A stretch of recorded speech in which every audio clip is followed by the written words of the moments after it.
హనుమకొండ జిల్లా దామెర గ్రామంలో 100 కోతులు గంటపాటు రోడ్డుపై హల్చల్ చేశాయి. కోతులు అరుస్తూ ఒకదానిపై ఒకటి దాడి చేసుకుంటూ ఇటు అటు పరుగులు తీస్తూ స్థానికులను భయభ్రాంతులకు గురిచేశాయి. గ్రామంలో గతంలో ఎన్నడూ లేని విధంగా కోతులు కోపోద్రిక్తంగా ఘర్షణ పడ్డాయని స్థానికులు తెలిపారు. కోతుల బెడదను తప్పించాలని ప్రజాప్రతినిధులు, అధికారులను గ్రామస్తులు కోరుతున్నారు.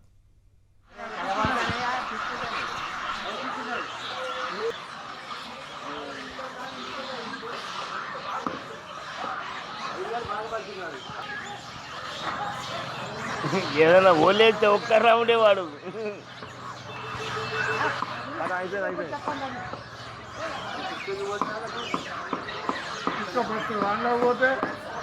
మరోవైపు నిర్మల్ జిల్లా వాడోన గ్రామాన్ని కొండముచ్చులు వణికిస్తున్నాయి. గత నెల రోజులుగా ఇళ్లపైకి ఎక్కుతూ గ్రామస్తులను తీవ్ర భయాందోళనకు గురిచేస్తున్నాయి. ముఖ్యంగా చిన్నపిల్లలు, వృద్ధులపై ఎగబడి గాయపరుస్తున్నాయి.